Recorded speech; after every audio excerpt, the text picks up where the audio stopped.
நிகழ்வின் அடுத்ததாக இலக்கிய கூடல் செயலாளர் திரு கோ மணி அவர்களை சிறப்பு விருந்தினருக்கு அறிமுக உரை வழங்க அன்புடன் அழைக்கிறோம்.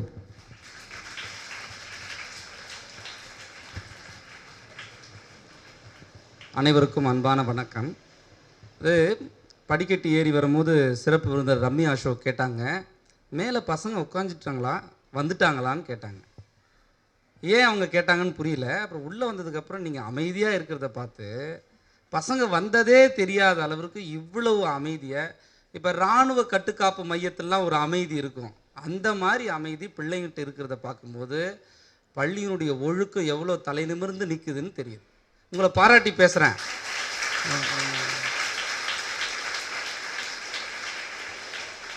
ரெண்டாவது, ரொம்ப சிறந்த பிள்ளைங்க. மேடம் வந்து ஏதோ யாருக்கோ நடந்த கதை, எங்கேயோ நடந்த கதையை சொல்லும் போது ஆமாம் இதெல்லாம் ஒரு பெரிய கதையாக, ஆனால் அவர்கள் வாழ்வில் சந்தித்த இப்போ சமீபத்தில் ஏற்பட்ட ஒரு நிகழ்வுகால வாழ்வியல் நிகழ்வு உங்களுக்கு சொல்லும் போது நீங்கள் எல்லாரும் அப்படி இப்படி பார்க்காம கண்ணசைக்காமல் மேடமே பார்த்துக்கிட்டு அவங்க சொன்னதை உள்வாங்கினது ரொம்ப மகிழ்ச்சிக்குரியது.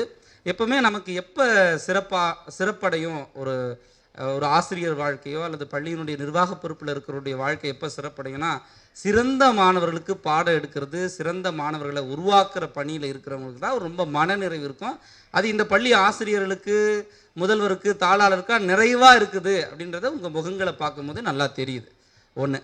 அதுமாதிரி மேடம் சொன்ன மாதிரி எனக்கும் என் லைஃப்பில் நடந்த ஒரே ஒரு சின்ன இன்சிடெண்ட்டை சொல்லிவிட்டு ரம்யா அசோக் அவர்களை உங்களுக்கு அறிமுகப்படுத்துகிறேன். நான் சின்ன வயசில் இருக்கும்போது 9th எனக்கு இங்கிலீஷ் டீச்சராக அஜின்னு ஒரு டீச்சர் இருந்தாங்க. நான் வண்ணாரப்பேட்டையில் இருக்கிற சென்னை பிஏகே பழனிசாமி நாடார் மேல்நிலை பள்ளியில் படித்தேன். ஒரு எய்டட் பள்ளிக்கூடம். அந்த பள்ளிக்கூடம் அங்கே படிக்கும்போது எங்கள் அஜி டீச்சர் எனக்கு ரொம்ப பிடிக்கும். இங்கிலீஷ் டீச்சர்னாலே ரொம்ப ஸ்டைலாக இருப்பாங்க, நல்லா அழகாக இருப்பாங்க. நான் வேறு ஒரு ஆண்கள் மட்டுமே படிக்கிற கல்விக்கூடத்தில் படித்தேன். அதனால் எங்கள் டீச்சர் எனக்கு ஒரு பெரிய ரோல் மாடல். எனக்கு வந்து பெரிய ஹீரோயினே எங்கள் டீச்சர் தான், எங்கள் இங்கிலீஷ் டீச்சர் தான். அவங்க வந்து என்னாச்சுன்னா, அஜி மிஸ் 9th குவார்ட்டர்லிக்கு அப்புறம் வரவே இல்லை, லீவுக்கு அப்புறம் வரவே இல்லை. எனக்கு ஏன்னே தெரியல. நான் போய் எல்லாத்தையும் கேட்குறேன். ஒரு சின்ன பையனாக இருந்து நம்ம லிமிட்டுக்கு மேலே கேட்கக்கூடாது. ஏன் டீச்சர் வரலன்றதை ஒரு டீச்சர்கிட்ட கேட்குறதுன்றது தவறான ஒரு விஷயம் தானே. நமக்காக செய்தி வந்தால் கேட்டுக்கலாம். அப்படி கேட்டோம்னா நமக்கு ஏதாவது ஆபத்து வரும்னு கேட்கவே இல்லை. ஆனால் நான் பேச்சு போட்டியிலலாம் பரிசு வாங்குற பையன். அதனால் எனக்கு ஸ்கூல்லேயே எல்லாருக்கும் எனக்கு தெரியுன்றதுனால எங்கள் எச்எம் வேலுச்சாமின்னு ஒரு சார் இருந்தார். அவர் ரொம்ப ஃப்ரெண்டு மாதிரி எனக்கு. எப்போ பாரு என்னை கூப்பிட்டு என்னை அடிக்கடி அடிச்சுக்கிட்டே இருப்பார். தலைக்கு எண்ணெய் வைய அப்படி ஒழி, தலையில் எண்ணெய் வைக்கலன்னா தலையில் ஒன்றும் இல்லாமல் போய்ட்டுனார். அதே மாதிரி ஆச்சு. அப்போ என்னாச்சு, எங்கள் வேலுச்சாமி சார்கிட்ட ஒரு நாள் 4:30 மணிக்கு மேலே ஸ்கூல்லாம் முடிஞ்ச உடனே போய் கேட்டேன், என்ன சார் அஜித் மேம் வந்து 1 மாதமாக வரல, நான் குவார்ட்டர்லிக்கு அப்புறம் பார்க்குற வரல அப்படின்னு. நான் சொல்கிறேன் யார்கிட்டையும் சொல்லாத அப்படின்னு சொன்னார். என்ன சொன்னார்னா, அஜி மிஸ்க்கு வந்து கேன்சர் இது அஃபெக்ட் ஆகிருக்கு, அதனால் அவங்க ட்ரீட்மெண்ட்டில் இருக்கிறாங்க, அடுத்த மாதம் அதுக்கு அடுத்த மாதத்தில் வந்துடுவாங்க அப்படின்னு சொன்னார் எங்கள் சார். எனக்கு வந்து அப்போ வந்து எப்படின்னா, நம்ம மனசெல்லாம் நொறுங்கி போச்சு, என்னடா வாழ்க்கை அப்படின்ற மாதிரி ஒரு எண்ணம். இன்னும் ஒரு படி மேலே சொல்கிறேன், எனக்கு மனசுக்குள்ளே என்ன தோணுச்சுன்னா, நம்ம எதாவது பண்ணிக்கலாமா, அஜி மிஸ் இல்லாத வாழ்க்கையை நம்ம எப்படி பார்க்குறது. ஒரு சாதாரண இங்கிலீஷ் டீச்சரு. அப்போ நான் என்ன பண்ணுவேன், எங்கள் ஸ்கூல் கேம்பஸில் ஒரு விநாயகர் கோயில் இருக்கும். எங்கள் ஸ்கூலுக்குள்ளே வந்து எங்கள் ஸ்கூல் கேம்பஸ் பிரம்மாண்டமான கேம்பஸ். எங்கள் ஸ்விம்மிங் ஃபூல்லாம் முதல் முறையாக சென்னையில் ஸ்விம்மிங் ஃபூல் இருக்கிற ஸ்கூல் எங்கள் ஸ்கூல் தான். யூடியூப்லலாம் பாருங்கள், கூகுளில் போய் செக் பண்ணுங்கள். எங்கள் ஸ்கூலில் வந்து பெரிய விநாயகர் கோயில் இருக்கும். அந்த கோயிலில் நான் தினமும் 7 மணிக்கெலாம் ஸ்கூல் வந்துடும். எங்களுக்கு 7:30 ஸ்பெஷல் கிளாஸ். இப்போ 8:30 மணிக்கு ஸ்பெஷல் கிளாஸ் வச்சாலே பாதி பேர் வரமாட்டேன். 7:30 ஸ்பெஷல் கிளாஸ் இருக்கும். 7 மணிக்கெலாம் வந்து நான் தினமும் விநாயகர் கோயிலில் சுற்றுவேன். எங்கள் ஹெச்எம் சார் 7 மணிக்கெலாம் வந்துடுவார். வந்துட்டு என்னை தினமும் சுற்றுறதை பார்த்து இங்கே வான்னு கூப்பிட்டாரு. என்ன எதுக்கு தினமும் சுற்றிட்டு இருக்கிற கோயிலை? அவர் ஒரு கேள்வி கேட்டார். நான் சின்ன பிள்ளைங்கன்றதுனால சொல்கிறேன், என்ன ஏதாவது லவ் பண்ணுறியா கோயிலை சுற்றுற அப்படின்னார். ஐயா அதெல்லாம் ஒன்றும் இல்லைங்கய்யா, அதெல்லாம் ஒன்றும் இல்லைங்க சார், இதுமாதிரி அஜி மிஸ்ஸுக்கு வந்து கேன்சர்னு சொன்னீங்க, அவங்களுக்கு நலமாயிடணும்னு சுற்றுறேன்னு சொல்லும் போது எனக்கு நான் எமோஷ்னல் ஆகிட்டேன். எங்கள் வேலுச்சாமி சார் அழுதுகிட்டே ஒரு வார்த்தை சொன்னார்.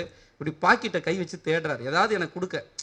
எதுவுமே இல்லைடா, இந்த க்ரீன் பென் தான் இருக்குது, நான் பாக்கெட்டில் வச்சுக்கூடான்னு அந்த க்ரீன் பெண்ணை பாக்கெட்டில் வச்சுட்டு ஒரு வார்த்தை சொன்னாருங்க. நீ இந்த மாதிரி பெண்ணில் ஒரு நாள் சைன் போடுவாடா, அந்த மாதிரி உருவாகணுண்டான்னார். சத்தியமாக இன்னைக்கு க்ரீன் பென் பாக்கெட்டில் வச்சுக்கிற அளவுக்கு நான் வாழ்க்கேன்.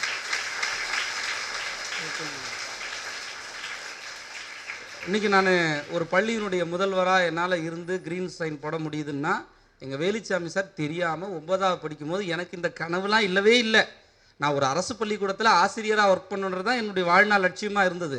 இந்த இடத்துக்கு வருவேன் நான் நினச்சி கூட பார்க்கல. ஆனால் நாம் செஞ்ச ஒரு நல்லது இயற்கையே கூட்டு வந்து அந்த இடத்துல வச்சிரும். அதுக்கு என்னுடைய அந்த வாழ்நாளில் நடந்த உதாரணத்தை சொல்கிறது ரொம்ப மகிழ்ச்சியாக, அதுவும் உங்ககிட்ட சொல்கிறதே எனக்கு ஒரு ஆத்ம திருப்தி உண்டு ஒன்று. அப்புறம் இன்றைக்கி வந்திருக்கிற சிறப்பு விருந்தினர் நாஞ்சில் நாடு இல்லையா? நாஞ்சில் நாடுனா தெரியுமா உங்களுக்கு? கன்னியாகுமரி நாகர்கோவில் பக்கம் தான் நாஞ்சில் நாடு. அந்த ஊரில் பிறந்தவங்க திருத்தணி அரசு மகளிர் மேல்நிலை பள்ளியில் படிக்கிறாங்க. அங்கே மாணவர் தலைவியாக, அதாவது எல்லா பசங்களும் ஓட்டு போட்டு எஸ்பி எல்லாம் செலக்ட் பண்ணுவாங்கள்ல, அது சிறப்பு இல்லை, தான் படித்த பள்ளிக்கூடத்துக்கு சிறப்பு வாங்கி தரணும். எப்படி சிறப்பு வாங்கி தரணும்? நீங்கள் நல்ல மார்க் எடுக்கிறீங்க, அது உங்களுக்கு தான் சிறப்பு, எங்களுக்கு சிறப்பு இல்லை. நீங்கள் ஸ்கூல் ஃபஸ்ட் எடுங்க, ஸ்டேட் ஃபஸ்ட் எடுங்க, அதனால் உங்களுக்கு. ஆனால் எது சிறப்புனா, வெளியில் போய் நாடார் சங்க மெட்ரிக் ஸ்கூலில் படித்த பிள்ளைங்கன்னா ஒழுக்கமாக தான் இருக்குன்னு இன்னொருத்தர் சொல்கிற செய்தி எங்கள் காதில் கேட்கும் போது, ஈன்ற பொழுதில் பெரிதுவக்கும் தன் மகனை சான்றோன் என கேட்ட தாயின்னு சொல்லுவாங்கள்ல, அதை விட மகிழ்ச்சியை நாங்கள் அடைவோம். அது மாதிரி இவங்க என்ன பண்ணாங்க, அந்த பள்ளிக்கூடத்திலேருந்து ஒரு அரசு மகளிர் மேல்நிலை பள்ளியிலிருந்து வெளியில் போட்டிகளுக்கெல்லாம் போய் வெற்றி பெற்று எல்லா மாவட்ட பரிசும் திருவள்ளூர் மாவட்டத்தை சேர்ந்த திருத்தணி அரசு மகளிர் மேல்நிலை பள்ளி முதல் பரிசு வாங்கும். அது காரணம் ரம்யா அசோகா இருப்பாங்க, இன்னைக்கு வந்திருக்கிற நம்ம சிறப்பு விருந்தினர். அப்படி தான் படித்த பள்ளிக்கூடத்துக்கு பெருமை வாங்கி தந்தாங்க. சரி, பேச்சாளராக பரிணமிக்க ஆரம்பிச்சிட்டாங்க. அப்பொழுது இருந்த தமிழ்நாட்டுடைய முதலமைச்சராக விளங்கிய கலைஞர் மு கருணாநிதி அவர்களிடம் சிறந்த பேச்சாளருக்கான விருது வாங்கினாங்க. பேச்சாளர்களுக்கெல்லாம் ஒரு ஆசை இருக்கும், சாலமன் பாப்பையா தலைமையில் பேசணும் அப்படின்னு. இவங்க சாலமன் பாப்பையா தலைமையில் பேசுனது பெருமை இல்லை, சாலமன் பாப்பையா பெயரில் ஒரு விருதை ஏற்படுத்துகிறாங்க கம்மன் கழகம். அந்த விருதை கொடுத்தாங்க, இவங்களுக்கு தான் கொடுத்தாங்க. இந்த சாலமன் பாப்பையா வளரும் பேச்சாளருக்கான பெண் சக்தி விருதை பெற்றவங்க நம்ம ரம்யா அசோக். சரியா? இது அவங்களுடைய சிறப்புகள். சரி, இப்போ நம்ம பேச்சுத்துறையின் மூலமாக வளர்ந்தோம். பிஏ இங்கிலீஷ் படித்தாங்க, எம்ஏ இங்கிலீஷ் படித்தாங்க, பிஎட் இங்கிலீஷ் படித்தாங்க. சரி, நம்ம படித்ததுக்கு பயிற்றுவிக்கிற ஒரு பணியை செய்யலாம். ஆனால் நம்ம கற்ற கலையை என்ன பண்ணுறது? நம்ம பேச்சு கலையை கற்றுக்கிட்டோம், அதை பசங்கிட்ட எப்படி எடுத்து ஏம்புறதுன்னு இது வரைக்கும் நம்ம நிறைய ஹிந்தி கற்றுக்கிறதுக்கு கிளாஸ் இருக்குது இல்லையா? ஹிந்தி கற்றுக்கிறதுக்கு கிளாஸ் இருக்குது, சன்ஸ்கிரிட் கற்றுக்கிறதுக்கு கிளாஸ் இருக்குது, யோகாவுக்கு கிளாஸ் இருக்குது. பேச்சு போட்டிக்கு பயிற்சி எடுக்கிறதுக்கு கிளாஸ் எங்கேயாவது இருக்கா? இவங்க முதல் முறையாக தமிழ்நாட்டிலே முதல்ல உருவாக்கின ஒரே ஆள் இவங்க தான். பேச்சு பயிற்சி பட்டறைன்னு ஒன்று உருவாக்கி அது மூலமாக எவ்வளவு மாணவர்களை உருவாக்கிட்டு வராங்க தெரியுமா? இப்போ எங்கே பேச்சு போட்டி நடந்தாலும் அவன் இந்த ஸ்கூல் பையன் அந்த ஸ்கூல் பையன்னு சொல்லுவாங்க. இப்போ அவன் ரம்யா பையன்பா, அவன் ரம்யா பையன் இன்னைக்கு ஃபஸ்ட் ப்ரைஸ் வாங்கிட்டான் அப்படின்னு அவங்க பயிற்றுவிக்கிற பிள்ளைகள் இன்னைக்கு முதல் பரிசு, இரண்டாம் பரிசுன்னு பல பரிசுகளை வாங்கி தராங்க. அது பரிசுகளால் மட்டும் வாழ்க்கை உயராது.